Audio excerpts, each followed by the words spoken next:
제가 신학교에 처음 들어갔더니요, 선생님들이 우리 감리교 운동의 창시자인 요한 웨슬레 목사님 얘기를 해주는 거예요. 요한 웨슬레 목사님이 영국의 옥스포드에서 공부하셨거든요.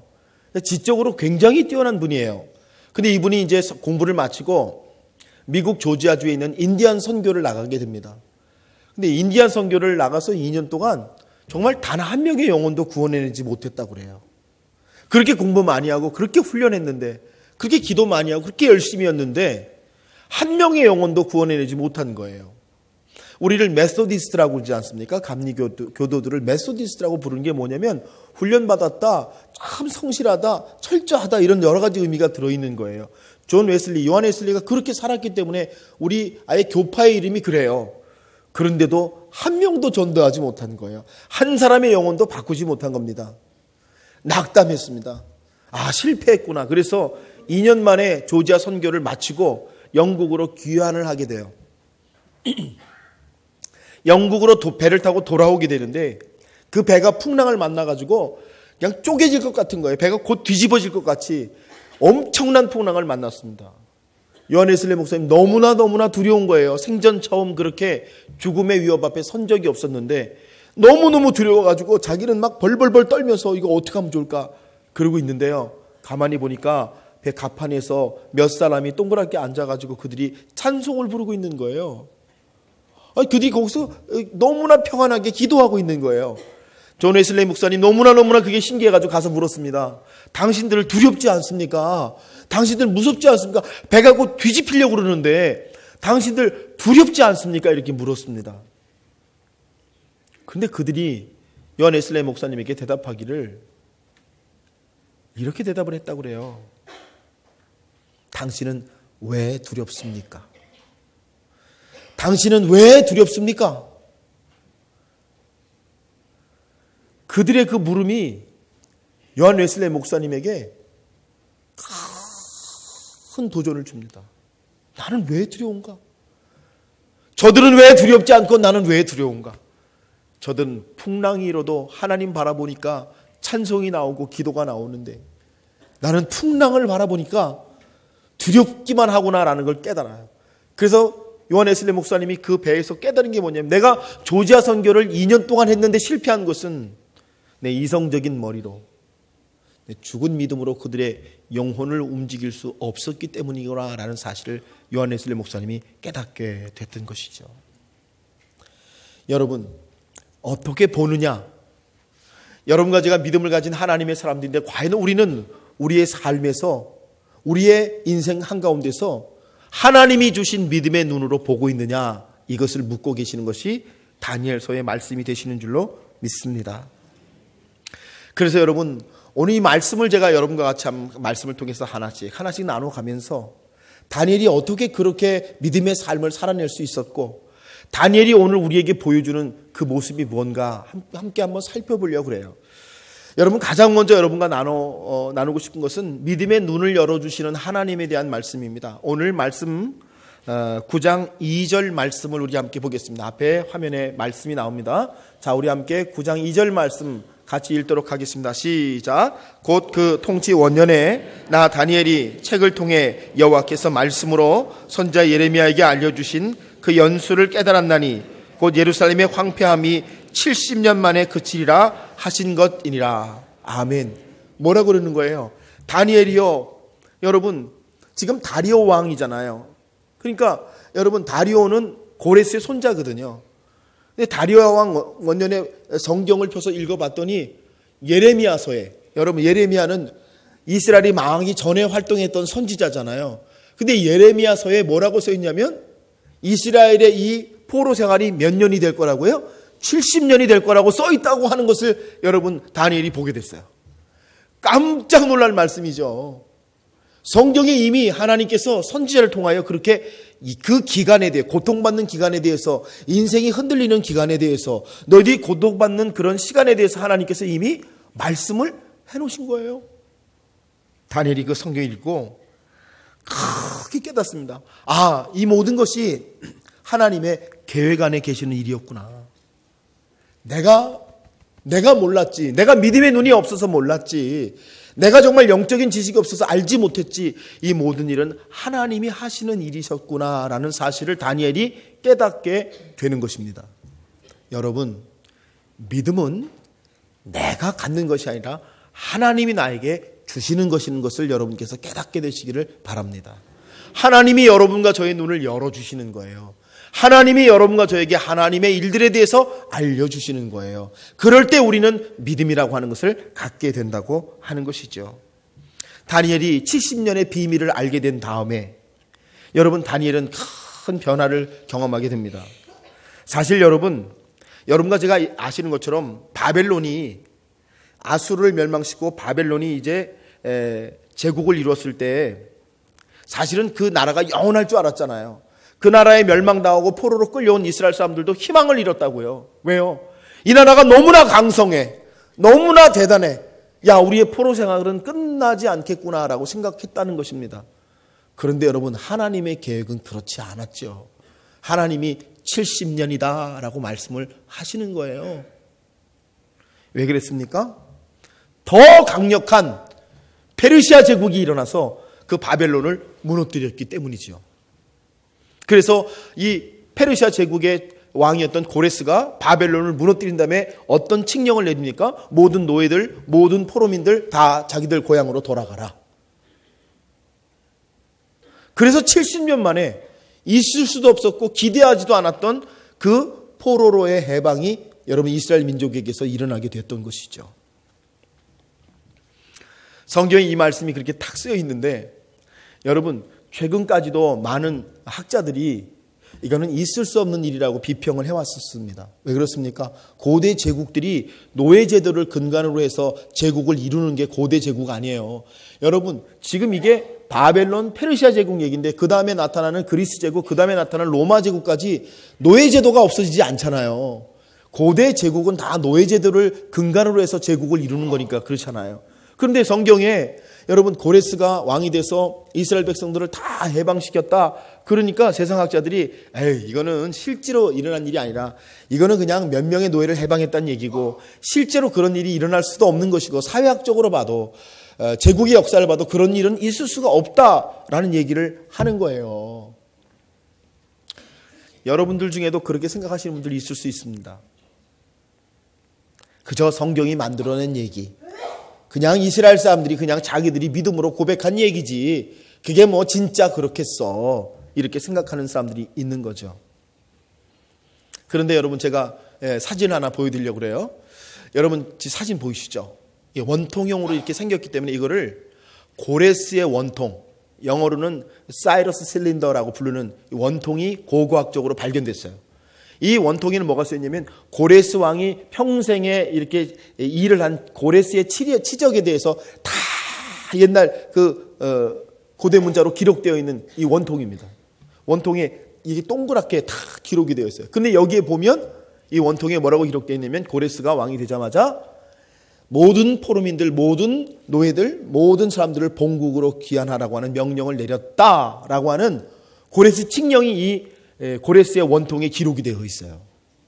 그것을 사람들이 고고학자들이 발견하고 나서야 뭐라 그럽니까? 아, 성경의 말이 진짜 맞구나. 야, 이게 성경이 사실이었구나라고 생각을 하게 됐다는 겁니다. 그런데 여러분, 제가 더 놀라운 이야기를 여러분께 해드릴까요?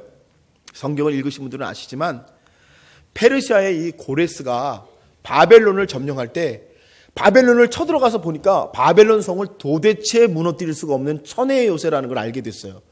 바벨론 성이 외성하고 내성으로 둘러싸여 있는데 이 외성과 내성 사이에 물이 해자가 흐르는데 도대체 군사가 건너갈 수가 없어서 내성을 공격할 수도 없는 거예요. 오죽하면 바벨론 사람들이 페르시아 군대가 쳐들어왔는데도요, 안에서 그냥 평상시대로 살았대요. 왜요? 절대로 함락될 리가 없으니까. 이 성을 무너뜨릴 수가 없으니까 그렇게 살았다는 거예요. 그런데 고레스가 가만히 보니까 이 물줄, 이 물만 어떻게 없애면 될 것 같아서 어떻게 했냐면 자기의 군대를 두 대로 나눠서 상류로 보내고 하류로 보내서 상류에서는 물을 막고요, 하류는 물을 터가지고 이 물을 다 빼버렸습니다. 그리고 공격을 해가지고 바벨론을 무너뜨리고 페르시아 제국이 바벨론 제국을 망하게 만들었어요. 그런데 사실은 이사야서 44장에 성경이 이미 페르시아의 고레스가 그 방법으로 바벨론을 무너뜨릴 거라고 하는 예언이 성경에 쓰여 있습니다. 이사야서는요, BC 7세기 문서에 680년에 여러분 이사야가 죽었기 때문에 순교당했잖아요. 므낫세 왕한테. 그러니까 이사야는요, 고레스 왕이 태어나기 150년 전의 사람이에요. 그런데 이사야서에 여러분 앞으로 고레스라는 사람이 나타나서 바벨론을 어떻게 무너뜨려 하나님의 심판이 어떻게 일어날지에 대해서 기록이 되어 있습니다. 더 놀라운 거는요, 이사야서의 45장 1절. 자, 성경 말씀을 띄워주실 건데요, 이사야 45장 1절 우리 함께 같이 읽겠습니다. 시작. 여호와께서 그의 기름 부음을 받은 고레스에게 이같이 말씀하시되 내가 그의 오른손을 붙들고 그 앞에 열국을 항복하게 하며 내가 왕들의 그 앞에 문들을 열고 성문들이 닫히지 못하게 하리라. 아멘. 45장 1절에 누구 이름이 나오죠? 고레스는 아직 태어나지도 않았어요. 150년 후에 태어날 거예요. 그런데 하나님이 이사야에게 감동을 주셔서 이사야로 하여금 이러한 일들을 예언하게 하시면서 거기에 여러분 고레스라는 이름을 등장시키고 있어요. 고레스가 바벨론을 점령했을 때 바벨론의 총리였던 다니엘이 고레스에게 나아갈 때 그의 손에 뭐가 들려 있었을 것 같으세요, 여러분? 하나님의 말씀인 성경이 다니엘의 손에 들려 있었다는 거예요. 44장, 45장을 펴서 여러분 고레스에게 보여줬을 거 아니에요. 당신이 이와 같은 방법으로 이 성을 무너뜨리고 당신이 왕이 될 거라고 하는 것이 150년 전 예언서에 이렇게 기록되어 있습니다. 하나님이 말씀하셨습니다. 여러분, 어떻게 고레스가 노예를 해방하지 않을 수가 있겠어요? 어떻게 고레스가요, 이스라엘 백성들 다 고향으로 돌아가서 너희들 하나님에게 성전을 지어라라고 명령하지 않을 수가 있었겠냐고요. 그 예언서를 볼 때에. 여러분, 그 예언서를 들고 들어가는 다니엘의 심장에 그 두근거리는 그 마음이 얼마나 가득했을지 한번 상상을 해보세요. 하나님은요, 우리의 눈을 열어주시는 분이십니다. 왜 다니엘이냐? 여러분, 하나님께서 다니엘이 오늘 말씀처럼, 오늘 다니엘서에 나오는 9장의 2절의 말씀처럼 다니엘이 예레미야를 읽을 때에 이스라엘의 고통이 70년짜리다 라고 하는 하나님의 말씀을 읽을 때 다니엘의 눈이 열려요. 뿐만 아니라 여러분, 이 나라가 망한 모든 일이 이사야서에 기록되어져 있는 것을 다니엘이 볼 때에 하나님의 살아계신 말씀을 읽고 그것을 깨달았을 때에 다니엘의 눈이 열리고 다니엘의 영적인 눈이 열려서 하나님이 하신 일을 깨닫게 되었다고 하시는 말씀이 되시는 줄로 믿습니다. 여러분, 신앙이라는 것은 믿음의 눈이 열려지는 거거든요. 영의 눈이 열려지는 거거든요. 여러분께서 신앙생활 하시고 교회 다니시는데 육의 눈이 열리시는 것이 아니라 영의 눈이 열리시는, 또 여러분의 영의 눈을 열어주시는 살아계신 하나님을 여러분이 경험하시는 그 은혜가 여러분의 은혜가 되시기를 주님의 이름으로 축복합니다. 왜 다니엘이냐? 다니엘은 이렇게 믿음의 눈이, 영의 눈이 열린 사람이다라는 것을 성경이 말씀하려고 하는 거예요. 그런데 여러분, 이렇게 눈이 열리고 믿음의 눈이 열리고 영의 세계를 바라보게 될 때 하나님의 나라가 계시다는 그런 사실을 그가 믿음으로 고백하게 될 때 다니엘이 우리에게 보여주는 행동이 있습니다. 9장 3절 말씀입니다. 9장 3절 말씀 우리 함께 같이 앞에 화면이 나오거든요. 같이 한번 읽겠습니다. 9장 3절 말씀. 자, 같이 읽겠습니다. 시작. 내가 금식하며 베옷을 입고 죄를 덮어쓰고 주 하나님께 기도하며 간구하기를 결심하고. 다니엘이 뭐 했다는 거예요? 이 하나님의 말씀에 놀라운 말씀들을 읽으면서 그 이사야의 예언들을 그가 경험하면서 그의 영의 눈이 열릴 때 다니엘이라는 사람이 한 행동이 뭐라는 거예요, 여러분? 기도하기를 시작했다는 거예요. 다니엘이 영의 눈이 열리고 믿음의 눈이 열리니까 다니엘이 뭘 했느냐? 다니엘이 하나님 앞에 기도하기를 시작했다는 것입니다. 여러분, 기도라는 건 뭐냐? 누가 하는 거냐? 영의 눈이 열린 사람이 기도하는 거예요. 믿음이 없는 사람이 어떻게 기도하겠습니까, 여러분? 하나님이 여러분과 저에게 어떤 일을 일으키시는 거냐면 우리에게 믿음의 눈을 열어주셔서 우리가 기도를 하게 하시고 기도를 통해서 하나님을 만나게 하시는 것이 여러분의 하나님이 여러분과 하시는 일이신 것을 여러분께서 기억하시길 주님의 이름으로 축복합니다. 어떤 분들이 그러세요. 목사님, 저 기도가 안 돼요. 목사님, 저 기도가 안 됩니다. 이러시는 분들 봐요. 제가 말씀드릴게요. 기도가 안 되는 게 아니에요. 눈이 열려지지 않아서 그런 거예요. 아니요, 조금 더 말씀드리면 그 눈이 지금 다른 데 매여 있어서 그래요. 여러분, 사람에게 매여 있고 물질에 매여 있고 사람들이 어떤 소리에 매여 있고 상처에 매여 있으면 기도가 당연히 안 되죠. 기도는 누가 하는 거라고요? 영의 눈이 열린 사람이요, 믿음의 눈이 열린 사람이요, 하나님의 나라를 보는 사람이요, 살아계신 하나님을 믿는 사람들이 하는 게 뭐예요? 그게 기도인 줄로 믿습니다. 그래서 기도를 뭐라냐면 영의 눈의 열매라고 부릅니다. 기도를 영의 눈의 열매라고 부른다고요. 자, 여러분, 다니엘이 하나님의 성경에서 하나님의 놀라운 계획을 보게 됐을 때 다니엘은 죄를 뒤집어 쓰고 베옷을 입고 하나님 앞에 금식하면서 나아가 기도의 길을 시작했다라는 이 9장 3절의 말씀이 우리에게 이게 맞는 거구나. 하나님이 살아계시는 믿음의 눈이 열린 모든 사람은 이렇게 하는 거구나라는 사실을 알려주신다고 하는 거예요. 사랑하는 여러분, 여러분에게도 이런 은혜가 있으시기를 우리 주님 예수님의 이름으로 축복합니다. 자, 기도의 세계가 이런 것이라는 것을 창세기 18장이 우리에게 알려주시는데, 창세기 18장을 보면 여러분이 다 아시는 그 유명한 말씀이 나옵니다. 그게 뭐냐면 아브라함이 이 소돔과 고모라를 하나님이 너무 악이 많아서 멸망시키기로 결정을 하셨는데, 하나님이 소돔과 고모라를 멸망시키겠다는 얘기를 아브라함에게 하세요.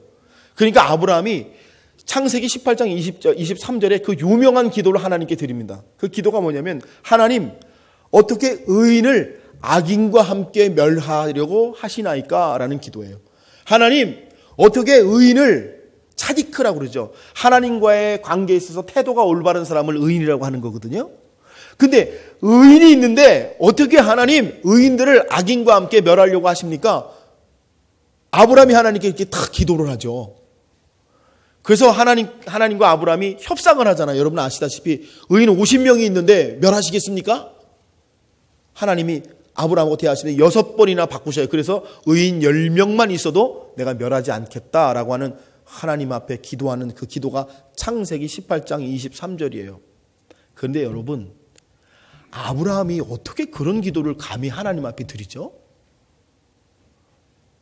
자기도 의인이 아니면서 자기는 의인이에요?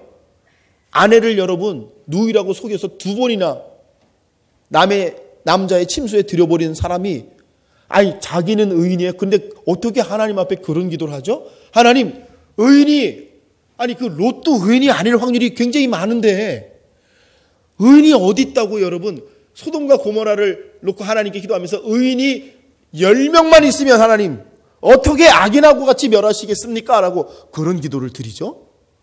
제가 그거를 묵상을 하면서 하나님께서 깨닫게 해주시는 게 있어요. 여러분, 이런 얘기 아니겠습니까?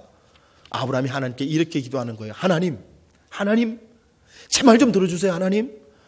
하나님께서 어떤 일 행하실 때 악의 크기를 가지고 하나님 일하시지 않는 하나님이신 줄을 내가 믿습니다.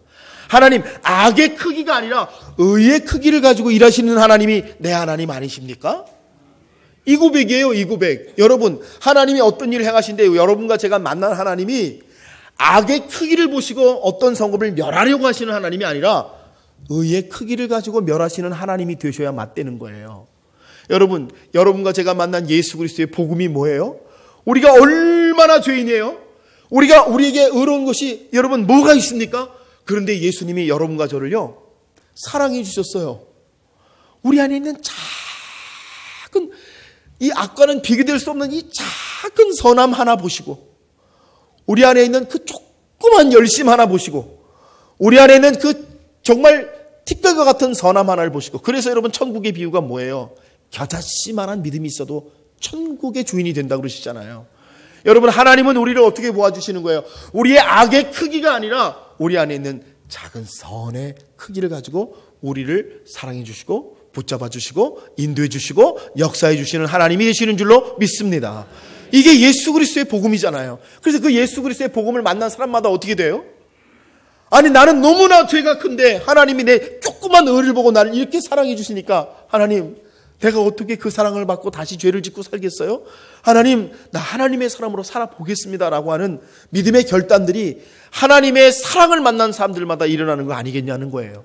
그런데 여러분, 그 놀라운 말씀이 창세기 18장 23절에 아브라함이 하나님께 말씀을 드리기를, 하나님 소돔을 멸망시키실 때 어떻게 하나님이 악의 크기를 보시고 거기를 멸망시킬 수가 있으십니까? 하나님 의의 크기를 보고 그 땅을 다시 살펴주세요라고 하는 기도를 드리더라는 거예요. 와, 여러분, 보는 게 다르죠? 믿음이란 이런 것 같아요. 하나님을 보고, 하나님의 어떤 분이신지를 보고, 하나님이 행하시는 방법을 볼 때 우리는요, 영적인 기도를 드릴 수 있는 거예요. 아브라함처럼요. 우리 하나님은 악의 크기로 심판하지 않으시고 의의 크기가 비록 작더라도 그 의의 크기를 붙들고 역사하시는 분이라는 그 믿음의 눈이 아브라함에게 있으니까요, 아브라함이 감히 하나님 앞에 지금 이런 기도를 드리는 거예요. 하나님, no, 안 돼요. 하나님, 악의 크기를 보시고 소돔을 멸망시키시면 세상에 멸망받지 않을 도시가 어디 있고 멸망받지 않을 사람이 어디 있습니까? 하나님은 의의 크기로 역사하시는 분이신 줄을 믿습니다. 여러분과 제가 신앙생활하고 믿음생활하고 이렇게 교회에 나와 있는데요, 하나님이 악의 크기로 우리를 이렇게 체크하시면요, 우리 중에 여기 있을 수 있는 사람은 아무도 없어요. 저를 포함해서요. 근데 우리가 무슨 은혜를 가지고 여기 나와 있냐면, 우리의 작은 선함도 기뻐하시는, 우리의 이 예배하는 발걸음을 하나님이 즐거워하시는, 우리가 하나님 앞에 나와서 기도하는 그 기도를 기뻐하시는 하나님을 의지하여 여러분과 제가 이곳에 있는 줄로 믿습니다. 사랑하는 여러분, 아브라함의 기도가 그래서 이 기도가 능력의 기도인 거예요. 왜 능력의 기도인가? 하나님의 나라를 보면서 기도하니까, 하나님의 마음을 읽어내면서 기도하니까, 하나님의 뜻을 생각하면서 기도하니까, 하나님의 방법을 알고서 기도하니까 아브라함의 기도가요, 능력의 기도다. 그렇게 제가 여러분께 말씀을 드리는 거예요. 기도라는 게 이런 거구나. 여러분, 다니엘이 지금 성경 말씀을 읽다가 하나님의 놀라운 70년의 계획이 미리 예언되어 있는 걸 보면서, 여러분, 다니엘이 하나님 앞에 기도하기를 작정하고 제를 뿌리고 베옷을 입고 금식을 하면서 하나님께 나오는 이 기도, 여러분, 무슨 기도 말씀하는 걸까요? 하나님의 놀라운 세계를 내가 봤사오니, 하나님의 놀라운 일하심을 봤사오니 내가 기도할 때 하나님의 뜻대로 열어주시기를 원합니다. 여러분, 그래서 여러분과 제가 기도할 때요, 자녀를 놓고 기도 참 많이 하시잖아요. 근데 여러분, 우리가요, 자녀가 이렇게 되게 해주세요, 뭐 취업하게 해주세요, 대학에 들어가게 해주세요, 건강하게 해주세요, 뭐 어떻게 해주세요, 그런 기도보다 더 위대한 기도가 뭐냐면, 하나님, 우리 자녀가 하나님 나라에서 흥하게 하여 주시옵소서. 우리 자녀가 하나님의 마음을 읽어낼 줄 아는 아이가 되게 하여 주시옵소서. 이런 기도가요, 훨씬 위대한 기도예요. 자녀를 위해서 자녀의 믿음을 놓고 여러분, 우리 부모들이 기도해 주기 시작할 때 자녀들이 믿음의 눈을 뜨면요, 여러분, 취직되고 뭐 합격을 하고 이런 세상에서의 영광보다 더 큰 하나님의 영광이 우리 자녀들과 동행하는 역사가 일어나게 될 줄로 믿습니다. 저는 그래서 이 말씀 읽으면서 이렇게 생각해요. 기도도 하나님이 하게 하셔서 기도하는 거구나. 우리는 우리가 기도하는 줄 알잖아요. 그래서 막 열심히 우리 기도를 하잖아요. 우리 기도를 막 드리잖아요. 뭐 이건 이렇게 해주시고 저건 저렇게 해주시고 우리 기도를 하잖아요. 근데 여러분, 우리 기도는 응답을 별로 못 받아요. 그런데 하나님이 믿음 주셔서 믿음으로 하게 하시는 기도를 하면 하나님이 그 기도는요, 다 역사하시고 응답해 주신다는 사실을 우리가 깨닫는 거예요. 그래서 여러분과 제가 믿음이 바뀌는 거예요. 자꾸 믿음이 바뀌고 우리 하나님을 더 깊이 신뢰하고, 내가 하나님의 전에 있는 것이 내가 세상의 왕궁의 문지기로 있는 것보다 좋사오니 하나님, 내가 주께 있는 것이 내 만족이고 기쁨입니다 고백할 수 있는 은혜가 여러분과 저에게 있는 줄로 믿습니다.